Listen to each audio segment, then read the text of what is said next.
سنة مسحدن بركي بتعلو وانا حرن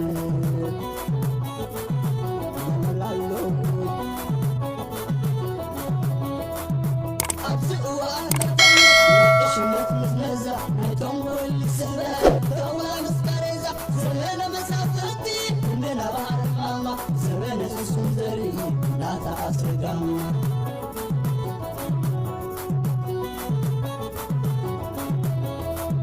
زمن يهودا بالتأبيد نقوليا درباب وانجف ومسون خياري سمعت وهاي سنة تسحدن بركي بتعلو وانا حرن بركي بتعلو وانا حرن قدي حلفانو قزي مارن بركي بتعلو وانا حرن سلام زخبركم تقاطعت يماني انفو ميديا كمي توعلو نلوم عربي على 24 ورح 4 قلتشان 26 كم تلمود زتفلالي وانا ويان حادثرت زعباتاتن زيناتاتن عزلكم متسألخو مكتالكم يعدم كبرات تقاطعتلتي نزا چانلنا المعباي توم حدث تزخونكم سابسكرايب كبرو اتوم زقبركم كا شير لايك كومنت مقباراي تحمو اندابلكو نابتي ناي حج مدبات كسقركم بقدامنا تقرب لكم كبرات تخاتتلتي بزعبازي تمالي منغستي أمريكا ناي إيرترا إقدان ملعال حاسيب وزلو وي أبقاقيس وزلو حساب الزملكت بوزحات وطاتنياتات غازيتنياتات بوليتيكنياتات أمريكاويانن بزقر ملكعو زتفلالي قبر ملستات يهولو ازي تزقرب نقر مالتي ازي هبو زلو قبر ملستات حسابات بمولو ኤርትራውያን ምሁራት ኤርትራውያን ደለይት ፍትሒ ኤርትራውያን ዓበይቲ ውድባትን መራሕቲ ውድባት ፖለቲካውን ውድባትን ክህቦን ክገብሮን ዝግብኦም ዝነበረ ግብረ መልሲ ከም ዝዝራእኹሞ ካብቲ ቃልሱን ብፍላይ ድማ ካብቲ ዲፕሎማሲያዊ ጻዕርታት ኣዚና ርሒቕና ከም ዘለና ዘርኢ ምልክታት እዩ ማለት እዩ ብጀካ ዝተወሰነ ከም በዓል ግንባር ዝባው ማዕበል ብርጌድና ሓመዱ ዝወሰድዎ ኣብ ኣሜሪካ ብሎቢስትስ እንዳቆፀርካ ብሕጋዊ መገዲ ናይ ዲፕሎማሲያዊ ጻዕርታት ካልኦት ውድባት የለን ሙሉእ ብሙሉእ እኳ እንተዘይተባሃለ ዳርጋ ዘየለ ፖለቲካዊ አይሚን ዲፕሎማሲያዊ ጻዕርታት እዩ ዘሎ ማለት እዩ በዚ መሰረት ማር ትማሊ ከም ዘቅረብኩልኩም መንግስቲ ኣሜሪካ ነዚ ሓሳብ ዚ ኣቅሪቡ ድሮውን ብሕቡ ዝተፈላለዩ ርክባት ኣብ ሃገረ ግብፂ ይካየድ ከም ዘሎ ፀብፀባት ኣቅሪበልኩም ነይረ በዚ መሰረት ካብቶም ርእይቶ ዝሃቡ ፍሉጣት ሰባት ሓደ ነግረኩም እዚ ፕሮፌሰር ትራንፎልድ ዝበሃል ኖርዌጃዊ ፕሮፌሰር እዚ ኣዝዩ ፍሉጥ ናይ ቀርኒ ኣፍሪካ ብፍላይ ድማ ናይ ኤርትራን ኢትዮጵያን ጉዳያት ዝከታተል ፕሮፌሰር ብደቂቕ ዝፈልጥ ፕሮፌሰር እዩ ኣብዚ እንታይ ይበና ኣሎ ኣብቲ ርእይቶ ዝሃቦ ማለት እዩ if realized likely to be a non-starter, the US-Eritrean approachment will affect regional alliance and may force the hand of Ethiopia to reconsider its regional positions and international relations strategy and options. እዚ ኣሜሪካ ወሲዳቶ ዘላ ስጉምቲ ናይ በሓቂ እንድሕር ደኣ ኮይኑ ከም በዓል ኢትዮጵያ ዝበለ ሃገራት ዘለዎን ዝምድናታት ስትራቴጂያዊ ዝምድናታትን ካልእ ኣማራጺታትን ንኽደልያ ከገድደን እዩ እዚ ድማ እቲ ዘሎ ሓቂ እዩ ምክንያቱ በዓል ፕሮፌሰር ትራንፎልድ ልዕሊ ማንም ኣሜሪካዊ ፖለቲከኛ ይኹን ልዕሊ ማንም ናይ ኣሜሪካ በዓል ስልጣን ኣጸቢቆም ነቲ ከባቢ ዝፈልጥዎም ብደቂቕ ዝፈልጥዎም እዮም ስለዚ ናይ ኢትዮጵያ ኢንቴንሽን እንታይ ናይ ኢትዮጵያ ድሌት እንታይ ናይ ኤርትራ ድሌት እንታይ እዩ ኣብ ኤርትራ ዘሎ ስርዓት ገዳታት እንተተላዒሉሉ እንታይ ክገብር ክእል ኣዝዮም እዮም ዝፈልጥዎ ስለዚኦም ድማ ኣሜሪካ ዝወሲዳቶ ዘላ ስጉምቲ እንድሕር ደኣ ቀፂላቶ እቲ ጉዳይ ካልእ ኣብቲ ከባቢ ዘይተጸበይዎ ነገራት ከምጽእ ከም ዝኽእል ሓበሬታ ሓሊፉሎ ካልእ ሓደ ማሪዮ ናውፋል ዝተባሃለ ናይ ሁማን ራይትስ ዎች ሰራሕተኛ ዝነበረ ካብ 1900 ሰዓታት ጀሚሩ ክሳብ 2022 ብዛዕባ ጉዳይ ኤርትራን ኣብ ኤርትራ ዝተፈጸሙ ምግሃስ ሰብኣዊ መሰላትን ኣዝዩ ጽቡቕ ሓበሬታ ዘለዎ ሓደ ሰብ እውን ኣብዚ ትዊተር ጽሒፍዎ ዘሎ ጽሑፍ ከም ብበልኩም ይረአይዎ እንታይ ይብል ኣሎ Trump's team is pushing to lift sanctions on Eritrea, the North Korea of Africa, famous for endless forced military service, zero elections and locking down its people like a fortress. Why now? It controls 700 plus miles of prime Red Sea coastline right next to the Bab el-Mandeb checkpoints. With Iran and Houthis threatening to shut shipping lines strategy, human rights lectures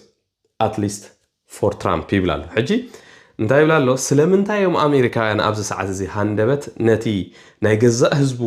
ዓጺው ከም እንስሳታት ዝርኢ ስርዓት ناي نورز ناي أفريقيا نورز كوريا زخونة سرعاتي سلام انتا يمهندبت كمز عينة عدل كهبو خيلهم دبل ازيك قليل نقري بلالو اتا هاقرسا اب قرن أفريقيا بابي المندب وتقندي أقدا زخونة بوينت كابتوم زنوحة كوست لاين تونن هاقريا سلازي ازي قداي زي ما نبزي حساباتي زي قمت أمزو خالي بلالو كنكا اتناي هومان رايتس ናይ ሁማን ራይትስ ሪከርድስ ናይ ኤርትራ ኣብ ግምት ከኣትኹም ዘለዎ እዩ ኣዘኻኺሩ ዘሎ ማለት እዩ ብጣዕሚ ኣይተሓጎሱን ብዙሓት ፖለቲከኛታት እዮም ጽሕፉ ዘለዉ ትዝገርመኩም ነገር ብዛዕባ እዚ ናይ ኣሜሪካ ወፂኡ ዘሎ ሓበሬታ ካልእ ካብቶም ርእይቶ ዝሃብውን ፍሉጥ ኣሜሪካዊ ዲፕሎማት መሓዛ ቃልሲ ኤርትራውያን ዝኾነ ቲቦር ናጊ እውን እዚ ኣሜሪካ ወሲዳቶ ዘላ ስጉምቲ ዳግመ ግምት ክትገብረሉን ናይ ኤርትራ ስርዓት ፈጺሙ ከም ዘይዕረን ኣብ ግዜ ናይ ትራምፕ ፕሬዝደንት ቀዳማይ ፕሬዝደንት ዝነበረሉ እዋን ፈቲናየ ከም ዝነበርናን ኣብ ኤርትራ ዘሎ ስርዓት ዋላ ሕጂ እውን ዝምድና ክንገብር እንተተሰማሚዕና እቶም ክነቕርበሉም ንኽእል ቤዚክ ዝኾኑ ነገራት ከማልኦም ፈጺሙ ኣይክእልን ኢምፖሲብል ኢሉ እውን መግለፂ ሂብሎ ትዝገርም ነገር ካልእ ርእይቶ ዝሃበ ድማ ናይ ሞሳድ ኮመንታሪ ዝብል ዝዓበየ ናይ እስራኤል ናይቶም ሞሳድ ሓደ ኣብ ትዊተር ዝነጥፍ ትካሊ ውልቀ ሰብ ብዘየገድስ ግን እዚ ፍሉጥ ኮመንት ክሳይ ዝህብ ማለት እዩ ኣብ ትዊተር ናይ እስራኤል እዩ ፕሬዝደንት ትራምፕ ነዞም ሁቲ ዝበሃሉ ኣብ የመን ዘለዉ ዕጡቃት ንዕኦም ካውንተር ንምግባር ምስ ኤርትራ ዝምድናታት ክገብር ጀሚሩ ከም ዘለውን ኣብዚ ሓቢሩ ኣሎ ማለት ስለዚ እዚ ናይ ኤርትራ ጉዳይ ሲሪየስ ዝኾነ ጉዳይ እዮም ወሲዶሞ ዘለዎ ኣሜሪካ ምክንያቱ እታ ናይ ወሽመጥ ሆርሙዝ ዝነበረት ኩነታት ካብ ትፅቢቶም ወፃኢ ኣፀጋሚት ስለዝኾነት ኣብዚኣ ኢራን እውን ኣብዛ ቀይሕ ባሕሪ ከም ኣነ ንኸይትገብር እታ ዝወስድዋ ዘለዎ ስትራቴጂ እዚኣ እያ ማለት እዩ ስለዚ ኣብዚ ጉዳይ እዚ ንሕና እንታይ ንርባሕ እቲ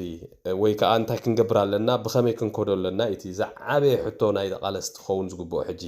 ምክንያቱ ምስ ናይ ዓለም ሓያላት ድሌት ናቶም ድሌት ተወዳዲርካ ዝውፃእ ነገር የለን እዚ ውልቀ መላኽ እዚ ከዓ ኣብኣ ተሓቢኡ ክነብር ወይ ከዓ ኣብኣ ተሓቢኡ ስልጣን ክቅፅል ተኽእሎታት ስለ ዘሎ ካልእ ዝቕርበልኩም ክቡራት ተኸታተልቲ እዚ ኣወል ስዒድ ዝተባሃለ ኩርኩር ናይ ኢሳያስ ኣፈወርቂ ኣብዚ ዝሓለፈ 2 መዓልታት ኣብ ካርቱም እዩ ዘሎ ኣብ ካርቱም እቲ ጽምዶ ዝበሃል ዕብዳን ሕጂ እውን ካብ ከሰላን ኣብ ካርቱም ወሲዶም ምስ ዝተፈላለዩ ሰባት ርክባት ክገብር ቀኒ ኢሎ እቲ ዘስደምመኩም ነገር ኣብዚ ኣብ ካርቱም ዝተኻየደ ናይ ጽምዶ ፕሮግራም ኢሉ ዝገበሮ ኣብ መንጎ ህዝብታት ኤርትራ ኣምሓራ ኢትዮጵያን ሱዳንን ይዝብል እቲ ክስታይ ከም ትሪእዎ ዘለኹም ድማ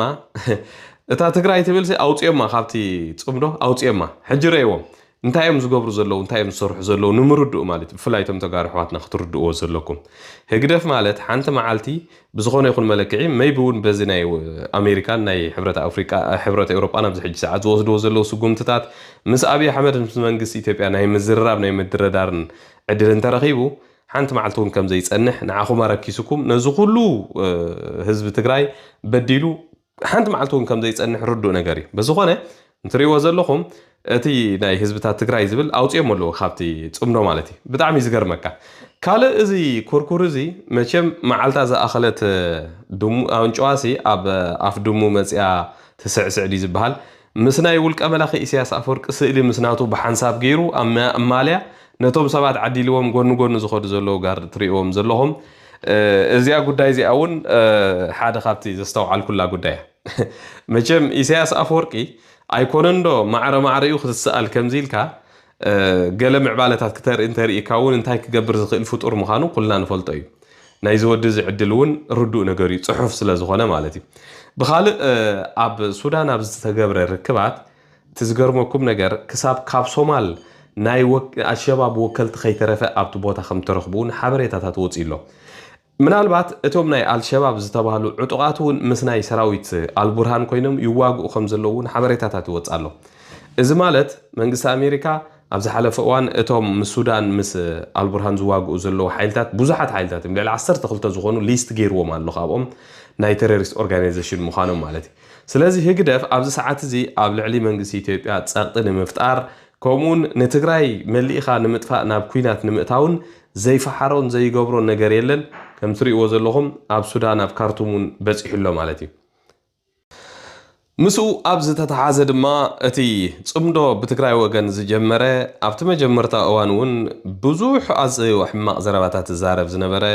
نهيوتو بحدقة أتيو خسابة سمرا خيترف خيدو مزي كركورنا يهقدف بحبار كوينو خزارب زوعل زنبرة برهانة قبل قرقس سب سأنا سب زبهال أب تقرأي زنبرة منسي ناسات سلستور حز أكل بخبير تعفينو أب كبير كونتات تأثيرو دحر مصنح تمالو دي قلبن تمال خمس واتساي إذكري تمال إنما جمرتا جزي قال محتاج تغيرو له مسحان دميديا بتعم زقرم حقتها يوطيو ولا مز حجي أب تقرأي توصيدو زلو سقمتي بناي حوحات زملكتون رئيتو تاتهيبو مجم لعليو نتخونتات كردو زخل سبيل لنز بالقمت علني بتعم زقرم نقرات يقليسو زلو بزغانة أبيات ما أثرت الزقات أمون ورودو النقرون قليسو له حج حسابو بفلايتهم بتقرأي وجنكم صمدو دابلكم تعقر جرز لكم سبات اندحر دا حنت معالتي كابت إزاز هقدف مسمر سحيتكم أمود أتا زاناي برهانون لوتوريا عدليا برهان باقات أمو خينو وطيلو كالقون أب إرتران تزغوون وي قلا كالق رخبوون خيل نيري بزغونا خينو حنت معلتون تكون مستأثرة ولا توم تجارو مسارحتون كي ترفه حنت معلت بزعبون من تاي تأثيرون تزاريبو ما يفلتون إذا مالت تب إرترازلو سرعة تب إرترازلو ناي مدفع ناي مجوعي ناي مفرح كوم من داقبر كسبات ناي مدسكال سرح أوش تقرأي ملو يسرح خمزلون بتأزاز ناي هقدفت راح يخيد كمزلون كتردو لكم مالتي سلازي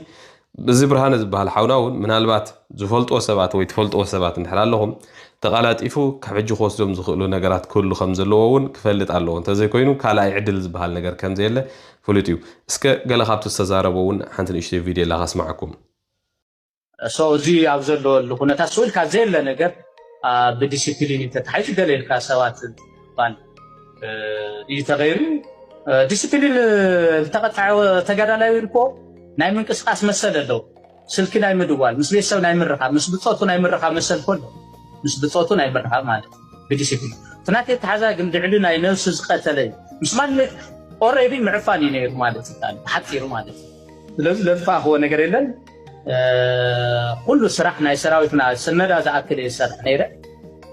سلازم زي نيرو بحفشه دي تطبقوا مالتي زبل بتعم زحزن سمعتك زنك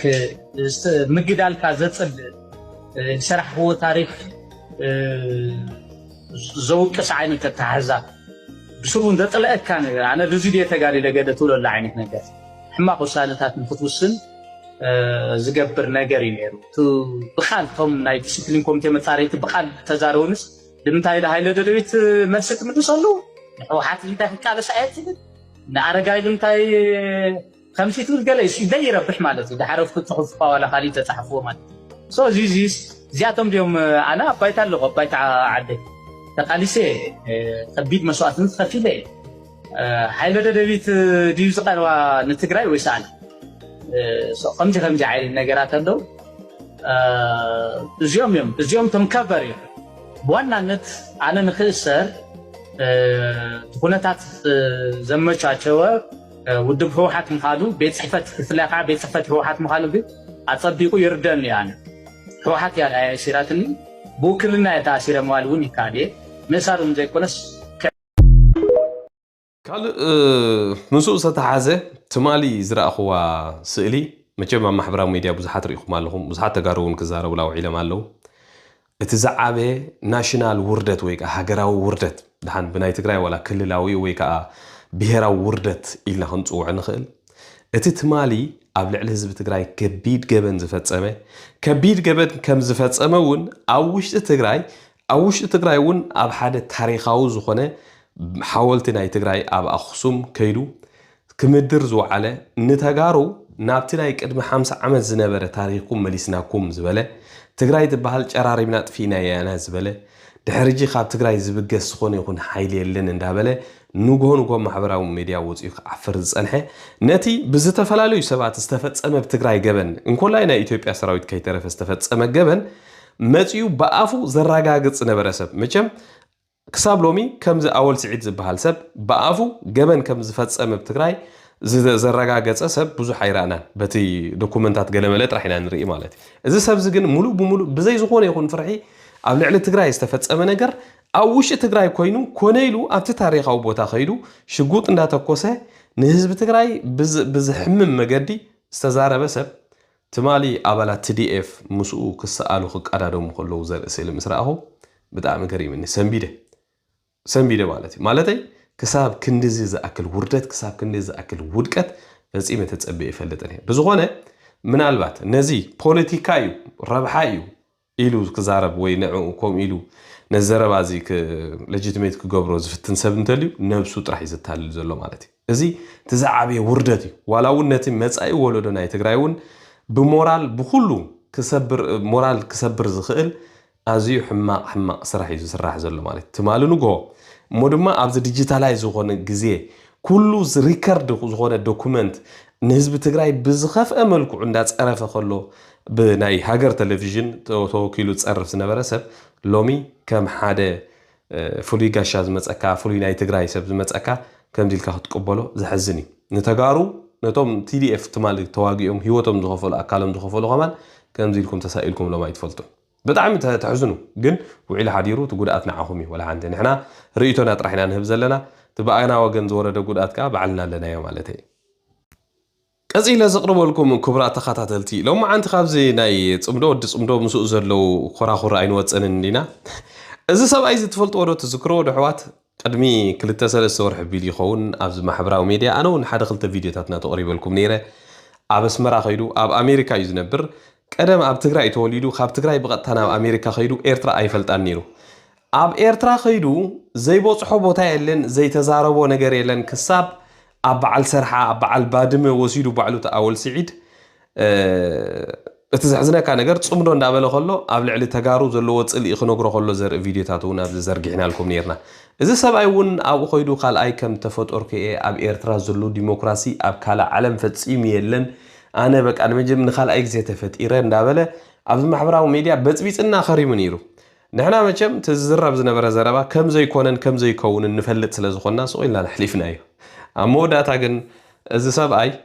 ኤርትራ በፂሑ ኣሜሪካ መሬት ምስ ረገፀ እንታይ ይብል ኣሎ ባዕልኹም ስምዕዎ ናይ ሕጂ እዚ ቪድዮ ባይዘ ወይ ናይ ቀደም ከይመስለኩም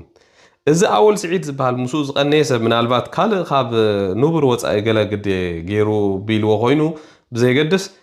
ኩሊት ሰብ እውን ከም ዝሸይጥ እዩ ዝነግረኩም ዘሎ ዝገርም ነገር እዩ ገና ካልእ ምስጢር ክወፅእ እዩ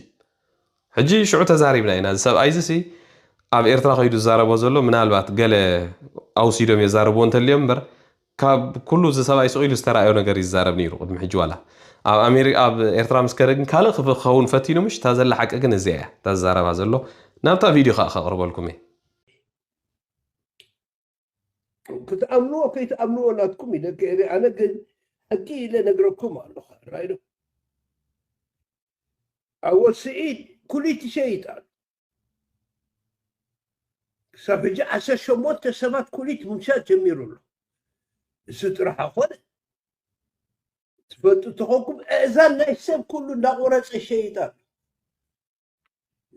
እዚ ሰዲ እዚ ድማ ምስቲ ዲክቴተር ይካፈሎ ኣሎ ደቂ እዚ ተረጋጊፁ እዩ ዘሎ ሕጂ እውን መርትዖ ከይትብሉ ንነግረኩም ኣለኹ ስለዚ እዚ ንሰምዖ ዘለና ወረ ድማ ትሰምዖ ኣለኹም ደቂ ሰባት ሸይጥ ኣሎ ብለኩም ኣሎ ኩሊታት ሸይጥ ኣሎ ንኺጥራ ገና ክወፅእ ብምቕፃል ኣብ ኤርትራ ምብፃሕ ቱሪስት ዝተፈላለዩ ጋዜጠኛታት ዩቱበራት ገለ ሕጂ እውን ይቕፅል ኣሎ ኣብ ኤርትራ ኸይዶም ዝርእይዎ ዘለዉ ነገር መቸም ብዝተኻእሎም መጠን ነቲ ዝረኣይዎ ነገር ብሕማቕ ምስሊ ንኸየቕርቡ እኳ ይፍትኑ እንተኾኑ ክሽፈን ዝኽእል ነገር ግን የለን ኣብ ኤርትራ እታ ኤርትራ ኣብዚ ሕጂ እዋን ሃገር ምልእቲ ከም ሃገር ናብ ሙዝየም ተቐይራ እያ ዘላ ብጣዕሚ እዩ ዝሕዝን ማለት ነቲ ወዲ ካልእ ዓዲ ፅውፅዋይ ኮይኑ ዝመስሉ ከምዚ ክዛረቡ ከለዉ ንዓና ንኤርትራ ግን ንፈልጦ ኢና ኣብዚኣ 2 ጋዜጠኛታት ኤርትራ በፂሖም ምስ መፅኡ ከዓ እንታይ ዝብሉ ዘለዉ ካብ ዓለም ኮምፕሊትሊ ካብ ኢንተርነት ካት ኦፍ ዝኾነት ሃገር ይብሉ ኣሎ እንደገና ሓደ ሰብ ልዕሊ 30 ዓመት ሙሉእ ባዕሉ ዘመሓድራ ዓዲ እቲ ህዝቢ ብጣዕሚ ፅቡቕ ህዝቢ እዩ ማለት እቲ ህዝቢ ተቐባሊ ጋሻ እዩ ጥዑም ህዝቢ ይብሉ ኣለዉ እዚ ዘዘራርብ ነገር የብሉን ነፍሲ ወከፍ ህዝቢ ኣብ ዓለም ዘሎ ጥዑም እዩ ህዝቢ ኤርትራ እውን ካብቶም ጥዑማት ህዝብታት እዩ ማንም ሰብ ዝፈልጦ እዩ እቲ ሃገር ግን ኣብ ምንታይ ጉድጓድ ኣትያ ከም ዘላ ኣብዚኣ ኸ ረእይዋ ኣብዛ ቪድዮ እዚኣ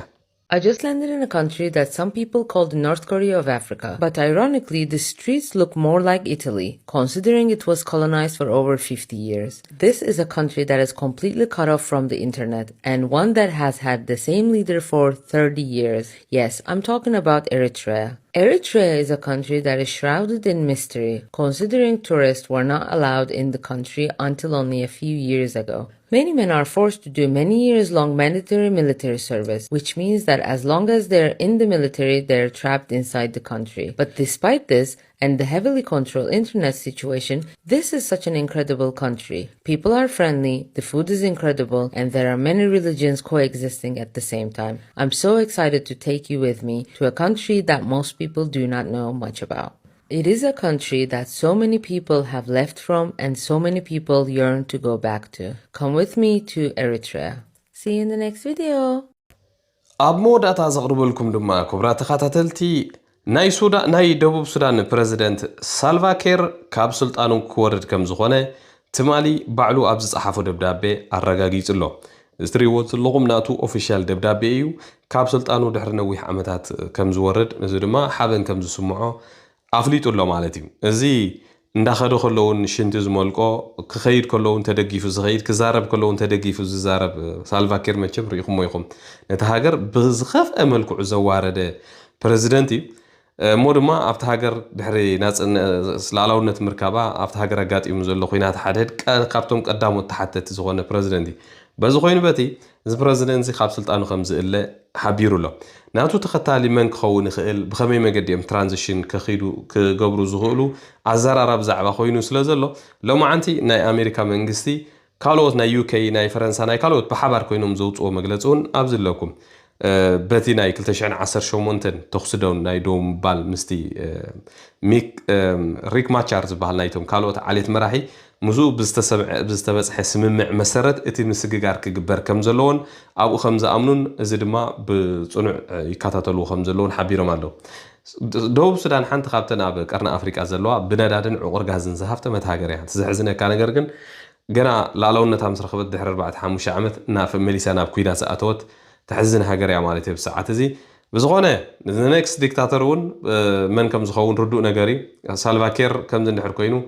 እዚ ኣብ ዓድና ዘሎ ጋኔን እውን ሜይቢ 2-3 ዓመት ተርፎ ክኸውን ይኽእል። ብጥዕናዊ ጉዳይ ምኻዱ ከም ዘይተርፎ ርዱእ ነገር እዩ። ግን እንታይ ገዲፎም ይኸዱ ኣለዉ እቲ ዝዓብዪ ሕቶ ክኸውን ዝኽእል እሞ ድማ ኣብዚ ሕጂ እዋን ጉዳይ ቀይሕ ባሕሪ ጉዳይ ማእከላይ ምብራቕን እዚ ናይ ባቢኤል መንደብን ኣዝዩ ስትራቴጂካዊ ሕቶታት ኣብ ዘልዕለሉ ዘሎ እዋን ንሃገርና ብዘይተካኢ ብዘይ ዝኾነ ይኹን ኢንፍራስትራክቸር ብዘይ ዝኾነ ይኹን ናይ ትምህርቲ ተተካኢ ወለዶ ገዲፍዋ ዝኸይድ ዘሎ ውልቀ መላኺ ናይ ዘለኣለም ተሓታቲ እዩ። ዝኸበርኩም ተኸታተልቲ ንሎሚ ናይ ምሽት ኣዳልየልኩም ዝነበርኩ መደባት ነዚ ዝመስል ኣብ ዝቐፅል መደብና ክሳብ ንራኸብ ድሓና